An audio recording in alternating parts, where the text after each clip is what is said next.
Sorry, no Korean, no Korean. Yeah, bye.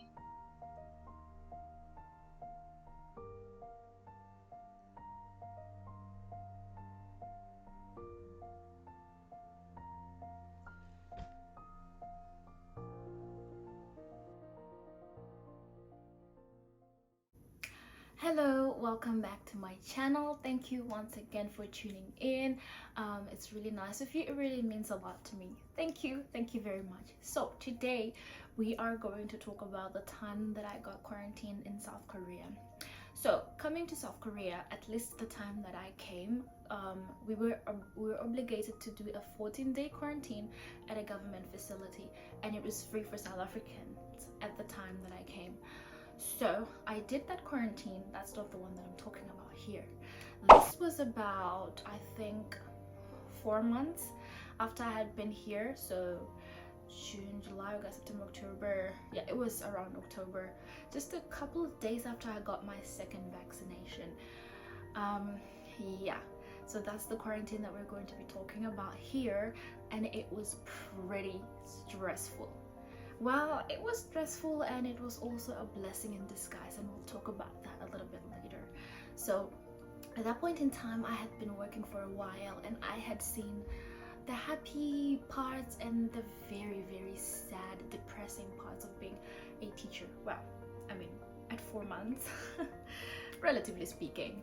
So at that point in time, I think I was really going through a hard time of just self-doubt and imposter syndrome. Yeah, I was really going through a very rough patch at that point in time, and I was tired. I was always feeling tired because it is really, really a lot of work working at a hagwon. And so that weekend I had went to Busan with some friends, and we really had a nice time. The weather hadn't gotten as cold and as frigid as it is right now. Oh my god. Oh my god. Yeah, I'm not built for the cold. I am not built for the cold. And just to digress, during Christmas, I really thanked God that I was born in a country where Christmas is in summer, because wow, it's not really, I couldn't celebrate anything. I was freezing on Christmas, I was freezing on New Year, and I'm like, yo, this is not it, this is not it. But getting back to the point, so we had gone to Busan with a couple of friends of mine.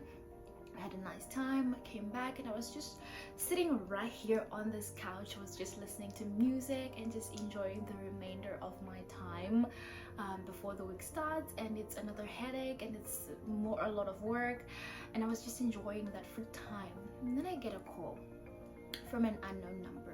Picked up the phone, said hi. It was a person speaking Korean, and usually my reflex is just to hang up that call, because if you say, I can't understand Korean, I can't understand Korean, and so I just hang up all the time. So I pick up that call, and they start talking to me, and I tell them that I don't speak Korean, and I hang up. Sorry, no Korean, no Korean. Right, that's always what I do. Tell them that I don't speak Korean and I hang up. Usually they don't get back because they can't speak English as well. But that day, that was a special call. A couple of hours later, I get a call, and this time it's a person speaking in English. And they tell me that it's from the National Health something institution. And I'm like, okay, so what is this about?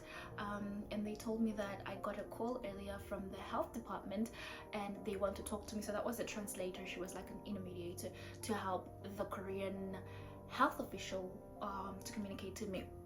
And so it was both of us on the call, and oh my god, I had never been so scared when I heard the words that came out her mouth. I couldn't believe it. She was like, you were in contact with a person who got COVID. Well, not really like that. They explained to me that I went to a restaurant, and at the restaurant someone was a confirmed COVID case, so everybody who went to the restaurant that day had to quarantine. I'm like, what the hell, where did I go? And at this time I'm panicking that if the person, or if this happened in Busan, my boss was gonna like flip out, because what am I doing in Busan with all this COVID? Why am I just going out there and trying to contract the virus, right? It was another day when I went to Busan by myself, and I came back and I met this Korean girl at the bus. She was coming from Busan we were on the same bus, and when we got off at the same station, she approached me and she was like, oh, can we be friends? And then we exchanged contacts, and she invited me for dinner, and we went to this restaurant right here, right around where I live. So that was a blessing, because then my boss could not say, oh, you're being reckless, because I just went to eat. Oh my god, I just went to eat around here. I just went to eat around where I stay, and that restaurant is very popular. It's a very popular pot barbecue restaurant, and I really enjoyed that night. Me and that girl, we had dinner, and then 7 days later, this was 7 days later, about 7 days later, they called me and they said, well, someone that day got COVID, so everyone has to quarantine to make sure that we didn't contract the virus.